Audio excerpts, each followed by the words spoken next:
As everybody in the live chat knows, 2022 is the year of Colin Baker. It's the year of the Sixth Doctor.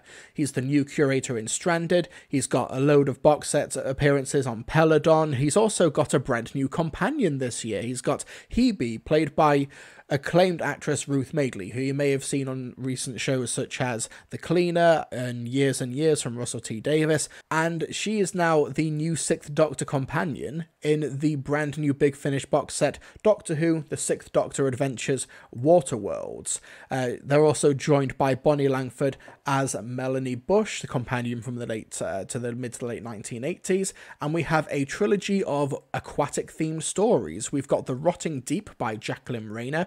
Jacqueline Rayner is also a producer on the box set as well.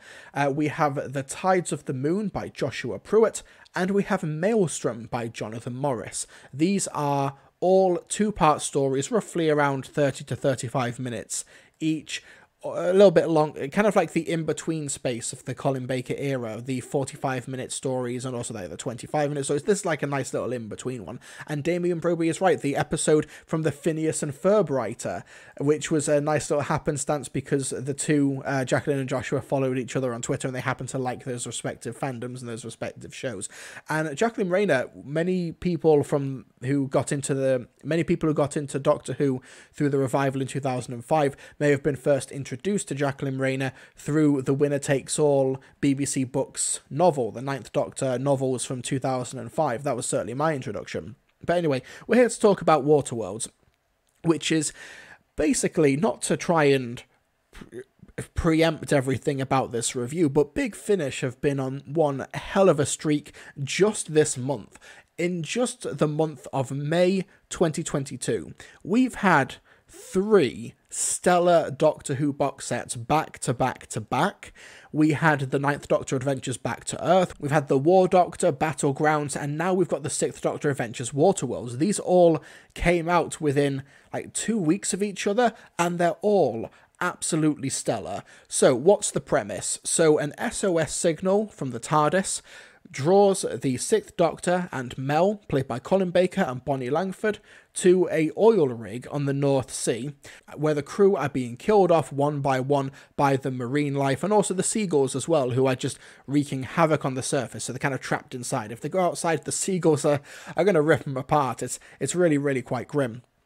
But there they meet Hebe, played by Ruth Madeley, and much like Ruth herself, Hebe is in a wheelchair, is a disabled character, and she is very, very quick to use that to her social advantage to make Mel feel very, very awkward. Let's play a clip. Hey! Where you off to? I'm in a wheelchair. I'm not Vlad the Impaler. No, of course not. You're much, If you say prettier, I'll kneecap you with my footrest. I was going to say much more agreeable. But now I'm not so sure. I don't think we need to compare anyone to any historical villains right now. Hi, I'm Melanie Mel, and this is the Doctor. I'm sorry, we thought you were something else. Something else?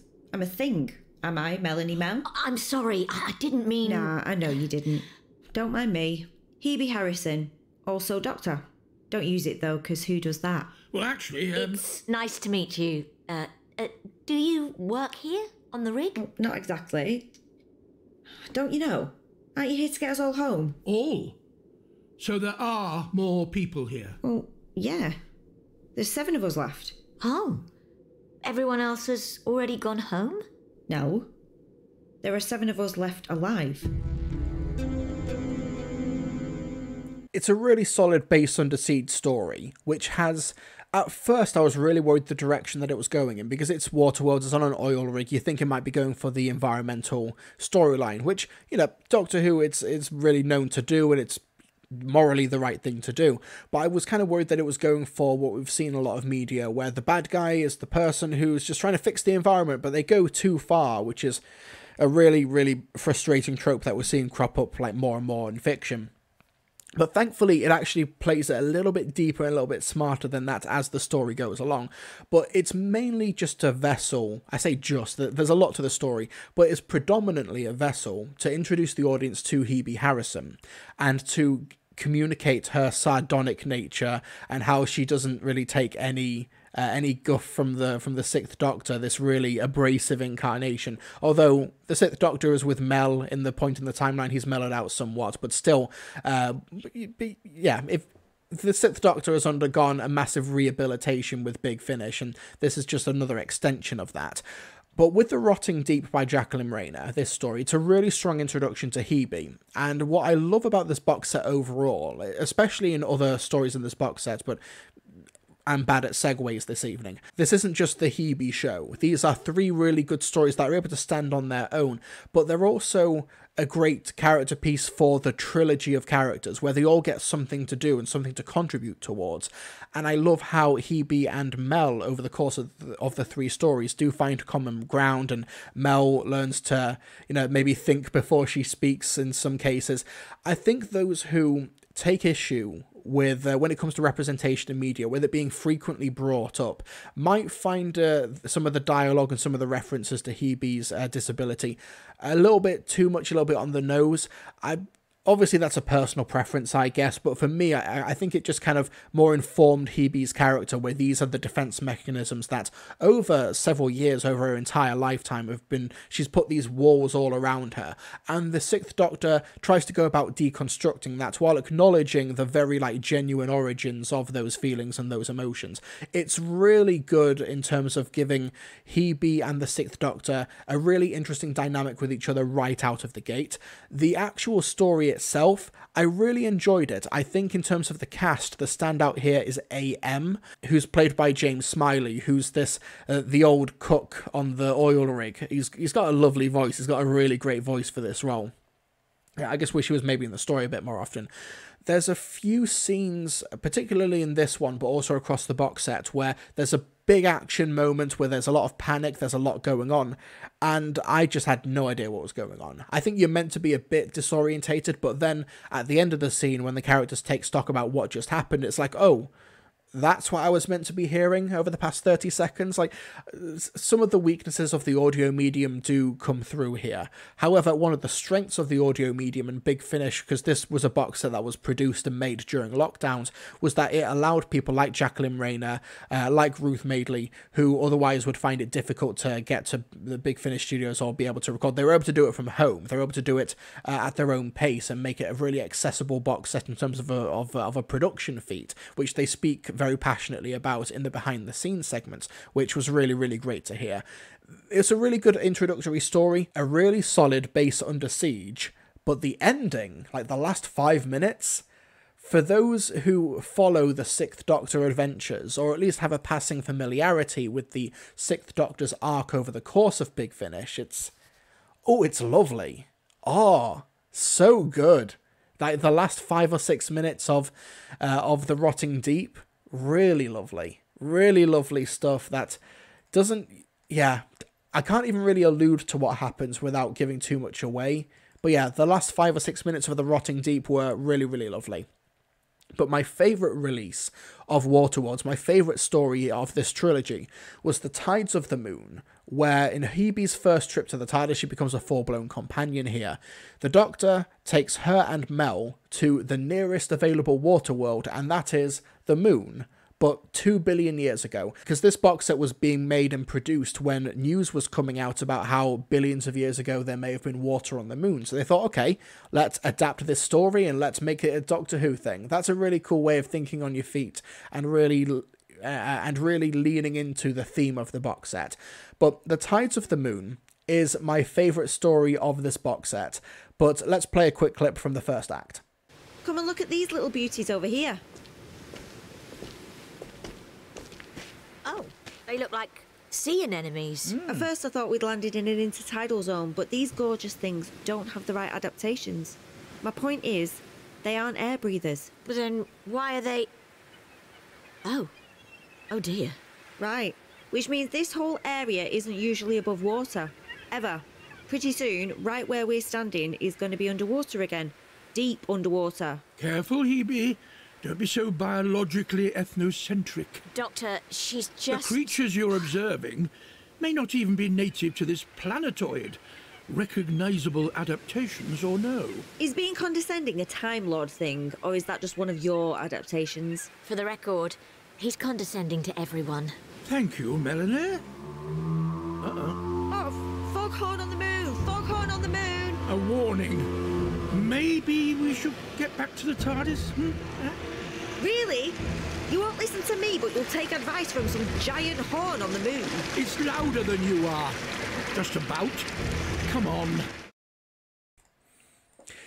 Yeah, I do love the interplay between them. I think that this is a really good Doctor companion relationship, and I also think Mel is not a companion that I've ever really particularly warmed to, but I think throwing Hebe there as well, sort of like the more impulsive but more the more impulsive companion who really wants to get stuck into time and space, and Mel is trying to take Hebe under her wing, but Hebe often spends like the ending of scenes just saying, you got to catch up. I'm going to race ahead in my chair. That was I love that dynamic. I think it's really cool. So the Tides of the Moon, they follow that that siren. They get separated, where it's the Doctor on a lighthouse, and you've got Helios, played by Virgie Gilchrist, who is one of the inhabitants of the planets. They're the Gillians. They're humanoid, but they've got gills. They're able to swim in the water. But the massive Earth in the sky, kind of like how we see the moon in our sky, but the Earth is completely dwarfing the moon, of course, is causing massive gravitational fluctuations, which could rip apart the whole planet. And the Gillians, who are the citizens there, they're in their giant city with really weird walls. I won't spoil too much there.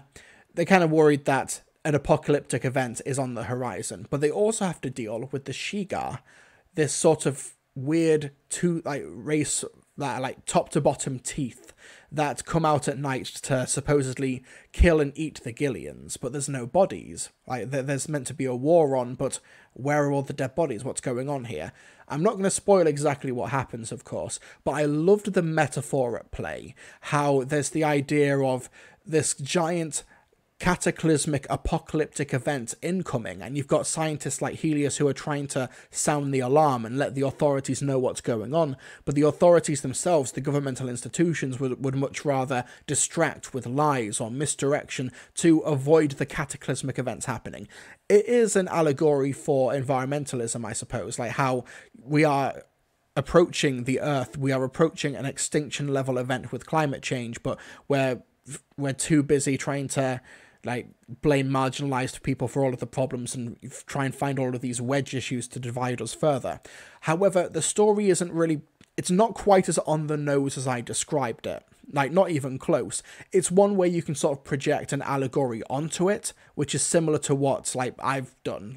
There's no express there's no climate change link brought in the text. There's no COVID link brought into the text either. You sort of look at it like a Rorschach test, and that's something I really, really appreciated about the Tides of the Moon. Not to mention, it's got a really great cast. I love the characters there. We have Sam Stafford as Woke, who's this really naive Gillian who meets Hebe, develops a bit of a crush on her, and they've got a little back and forth. Really lovely. And also it's Hebe trying to figure out boundaries when it comes to interacting with alien life, and her first reaction when she sees Woke is to this weird fish people person, let me touch you all over, and then she stops and thinks, wait a second, if somebody even touches my chair without permission, I'll go for the throat, but I just approached a stranger, an alien life, and was just invested. I'm no better than the people who I try and call out. And that moment of reflection is really thoughtfully done, and Ruth Madeley is really, really cool. And Damien Brophy, that bit with Woke made me really uncomfortable. I think it's supposed to, especially once Hebe kind of backtracks from the contact high that she had of being a companion of time and space, and then thinks, actually, I'm kind of doing a really shitty thing here. I thought it was really, really intelligently handled. And we've also got part 3, which is Maelstrom by Jonathan Morris, another 2-part story where the Doctor, Mel, and Hebe visit the archipelago world of Veludia.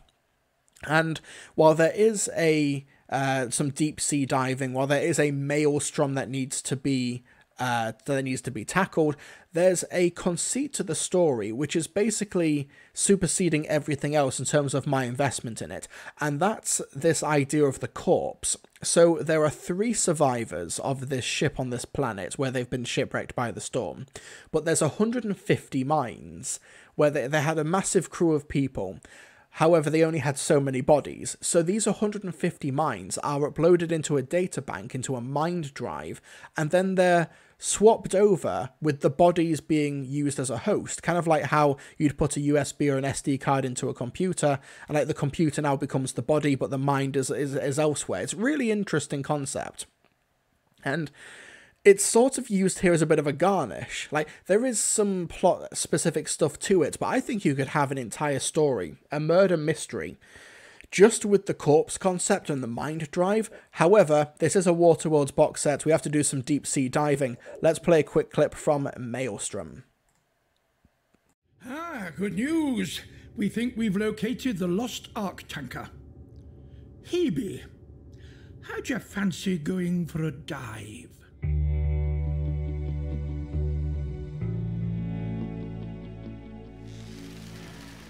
I still think this is a mistake.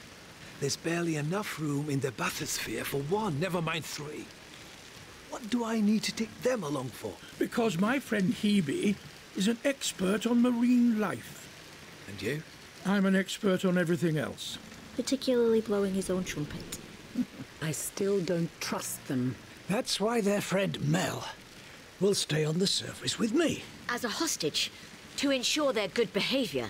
It's all right, Mel. I need someone I can trust up here. Just in case. Just in case what? Just in case the weather turns. All right, I'll go first. And then Hebe can lower herself in, and then you, Mr. Jom. Yes. Right. In we go. So yeah, the reason the 6th Doctor asked for John's name at the end was because, like, I've been talking to this body for, like, the past, 20 minutes, but you might have mind, swapped with somebody else. I have no idea what your name is now. Really cool detail. It's such a great premise. And I think the reason that stands out so much to me when listening to Maelstrom is because I've listened to the 2nd episode of Maelstrom twice now, and I still couldn't quite tell you what the Maelstrom was, what it wanted to do, if it was indeed sentient, and what they actually did to stop it. The whole 3rd act of Maelstrom feels quite... I don't know what happened at the end of Maelstrom. I honestly don't, and I've listened to it twice now. It felt like, oh, we've got these great characters, we've got this interpersonal drama with some people who are trying to use the mind drive to their own ends and do these experiments, and everything surrounding the Maelstrom. That stuff's really, really cool. But the actual Maelstrom itself, the titular threat... Honestly, you put a gun to my head, I couldn't tell you what the Maelstrom was. Was the Maelstrom the friends than the fish people that we met along the way? Genuinely couldn't tell you if you had a gun to my head. Thankfully, the interplay between all of the characters and the corpse that we meet over the course of the story, the mind drive concept and the world of Veludia, really, really inspired stuff, and that really kept me going for it. Maelstrom is not a bad story, it's really, really good. I just wish that I could also tell you I know how it ended. Unfortunately, I couldn't, because I think it kind of got lost in its own world building towards the 3rd act. But it was still really entertaining. The sound design and the music across all of the stories is just top-notch stuff, and Hebe is a terrific companion. It's really, really great. It's a really, really strong box set. If you're a fan of 6th Doctor Adventures, but you need more Colin Baker, as you always do, Even more of me. not only are you going to get it here, you're going to see different sides to the 6th Doctor because Hebe brings that out of him. And Ruth Madeley is terrific across all of the stories. And the ending of Waterworlds, I'm not going to spoil it properly or give specifics, but when it comes to the... It does end in an open way so that Hebe can return, and I really hope that Ruth Madeley does return as Hebe again. I think that she's a terrific companion that could rival the 6th Doctor Big Finish originals like Evelyn Smythe. I think like she genuinely has that potential, and Ruth Madeley is a class act talent, and I'd love to hear her do more Big Finish. I think it's terrific. King's S says, what sort of name is Hebe? Hebe is 1 second, name origin. It's the Greek word meaning youth or prime of life. Hebe is like a mythological figure. So basically, Big Finish in the month of May 2022 have got you covered regardless of what era of Doctor Who you love. If you love the Revived series, you've got a 9th Doctor box set. If you love the classic, you've got a 6th Doctor box set. And if you love the weird in-between space, you've got The War Doctor Begins.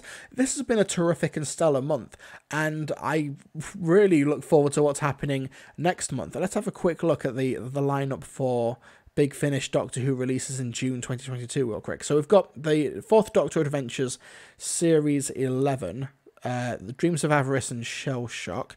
We've also got Out of Time 3, once again the year of Colin Baker, so it's a David Tennant and Colin Baker crossover with the Weeping Angels. We have the 7th Doctor Adventures Silver and Ice, and we have more David Tennants. We've got the War Master Self-Defense. Oh, we've got Billis from Torchwood getting a box set release as well. I say box set, it's a standalone release from the monthly range. So yeah, we've got a lot of Big Finish next month. War Master, 7th Doctor, 6th Doctor in 10, and the 4th Doctor. It's going to be a busy June. And these stories are one hell of an act to follow. I'm really looking forward to them.